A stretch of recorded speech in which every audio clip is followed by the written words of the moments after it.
হ্যাঁ রাকিব, আচ্ছা সামনে তো হচ্ছে স্টুডেন্টদের অর্ধবার্ষিক পরীক্ষা, অনেক স্টুডেন্ট তো নক করতেছে যে ওরা আসলে কিভাবে রিভিশনটা দিবে, বুঝছো? আচ্ছা ওহিন, তুমি গাছের উপর কেন? আর তুমি এভাবে মন খারাপ করে বসে আছো কেন? ভাই কি বলবো, সামনে ঈদের পরে অর্ধবার্ষিক পরীক্ষা। একটা চ্যাপ্টার কিভাবে রিভিশন দিব পরীক্ষার আগে বুঝে উঠতে পারতেছি না। ভাবতেছি গাছে উঠে থাকলে মনে হয় কোনো বুদ্ধি বা আইডিয়া পাবো। আরে বোকা, গাছে উঠলে কি আর বুদ্ধি পাবা?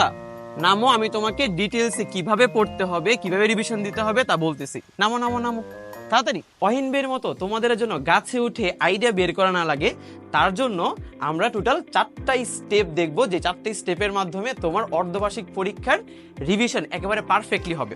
তোমরা যারা যারা ক্লাস করো নাই তারা অবশ্যই আমাদের ওয়ান শট ক্লাসগুলো করে ফেলবা। যদি তোমাদের ক্লাস করা থাকে কিংবা ওয়ান শট ক্লাস করে ফেলো, দেন তোমাদের রিভিশনের জন্য একটা পারফেক্ট ওয়ে হচ্ছে আমাদের নোটগুলা রিভিশন করা। এরপর তোমাকে কি করতে হবে, তোমাকে যত সূত্র আছে তোমার বইয়ের সবগুলা সূত্র ভালো করে মুখস্থ রাখার জন্য এক পেজে সমস্ত সূত্র লিখতে হবে, যেন তুমি এই সূত্রগুলা তোমার খুব ভালো করে আয়ত্তে থাকে। আর সর্বশেষ সবচেয়ে ইম্পর্টেন্ট হচ্ছে আমাদের 4 নাম্বার স্টেপ। সেটা হচ্ছে আমরা এসএস ফিউচার স্কুল থেকে তোমাদের জন্য একটা সাজেশন পিডিএফ বানিয়েছি। যে সাজেশন পিডিএফটা ফলো করে তুমি যদি তোমার রিভিশনটা দাও, তাহলে তোমার এক্সাম খুবই ভালো হবে।